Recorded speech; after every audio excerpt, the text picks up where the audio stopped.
Hey guys, Bill from Competition Cars. Today we're going to go over this 1970 Olds Toronado GT with 23,000 original miles.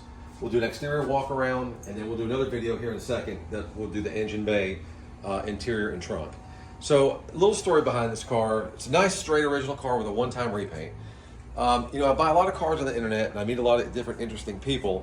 And a few months back, or actually last year, maybe about a year ago I guess it's been, I bought a 73 Oldsmobile 98 coupe from a guy by the name of Tom out in Minnesota. And as Tom and I are talking, he finds out I'm from Myrtle Beach. He goes, yeah, I sold a Toronado a couple years back to a customer in Myrtle Beach. It was a green 70 Toronado. So that kind of went in one ear and out the other.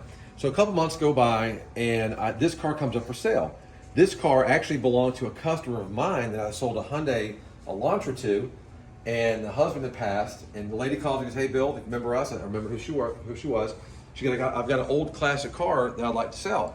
So I go and look at this car. She opens the garage, the green 70 Toronado.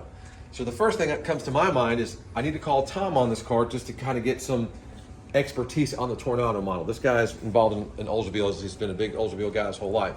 So as I'm talking to Tom, he goes, I'm pretty sure that's the car that I sold these people, a year or two ago. This guy's in Minnesota. So I was like, are you kidding me? So here we are in Myrtle Beach buying a car from my customer that bought it from the guy that I bought a previous Oldsmobile from. Since then, Tom and I have become friends, and I bought another Olds 98 from him recently as well. So it just kind of goes to show you what a small world it is, especially in the collector car hobby.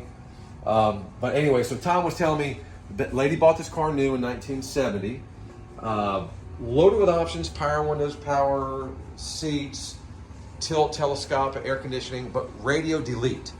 Now, the Toronado GT is a W34 455 dual exhaust, hopped up cam, a little more horsepower.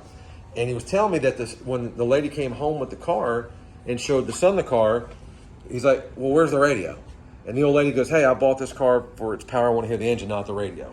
So that's the story I got as to why it's radio delete. It's not like the radio was taken out, it just did not come, it was ordered that way, which is kind of a neat feature for this type of car.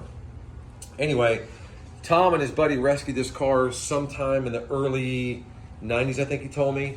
If you look at the Arizona plate on the back, the last time this car was on the road and registered from the original owner was 1978.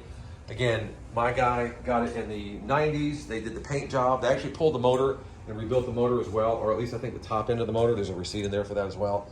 And then they played with it and kept it for some time. And then from there, it went to these people in Myrtle Beach and then to me.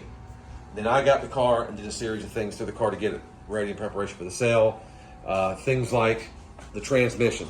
It didn't seem to shift just right. Something was funky with the transmission, so I took it to the transmission shop and the guy suggested a top to bottom rebuild, and we did that. The front windshield was kind of scratched up. I put a brand new windshield in it. It's been fully serviced. We did the engine bay restoration. I did a water pump, fuel filters, just a full service to get the car a little bit more road ready. Had the carb rebuilt. It's an all matching number. Everything is correct on this car. I would call this car a survivor that's had a one-time repaint, because other than the paint job, to me, everything I see looks to be original on the car. The paint job is decent. It's not a $15,000 concourse paint job, but they did a nice job. It's been paint corrected. We did the polishing and the clay bar compounding and ceramic coating and that type of thing. The chrome, from what I understand, is original. It's very clean, very clear.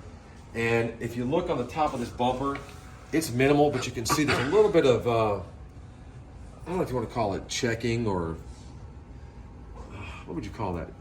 Just a little bit of imperfect, just on his top lip, but the face of the bumper is crystal clear. All the bright work looks pretty good. The dual exhaust looks good. And this is a true GT. I mean, it's got the cutouts for the exhaust on the rear bumper. I got all the supporting documentation with the car, the window sticker, the original bill of sale, owner's manual. There's an Oldsmobile napkin of all things that comes with the car. Vinyl top's in good shape. The bright work's in good condition. Some of this stuff looks like it could be polished. Yeah, this thing sat out in Arizona for many years before Tom and his buddy bought this car and rescued it and brought it back to, with the paint and all. Car has a truckload of NOS parts and some used parts. There's side glass. So this windshield's brand new. The side windows and the back ones have light scratching in them, but there's new, not saying new, it's used glass, but it's in better shape than this. If you want to get really picky and replace that, there's also moldings that come with the car. It's got the original hubcaps. They're decent. They got some pitting going on. Some period correct looking Firestone tires on it. But just look at the lines. The body's straight. There's no rust on this car. All the chrome looks really crystal clear. There's no like pitting or anything. It just looks like it, you know, a very well 20,000 mile car, preserved car should look. And that's the good thing about it is it is from Arizona and it was rust free. Undercarriage looks good. Now we'll wrap this video up and we're going to do a video of the engine bay, interior of the car, and I'll have to open the truck and show you kind of all the parts that come with it. But it's a cool car, 70 Toronado GT. It's got the correct striping around the fender wells. Just a one of a kind. There's not many of these left. So if you have any questions, put them in the comment section. Look for this to be up for auction. I'll bring a trailer soon. Probably be another few weeks before it's up live and running. So I'm excited to see what it's going to do. It's a kind of a really unique one of a kind car. So thanks for looking, guys, and we appreciate it.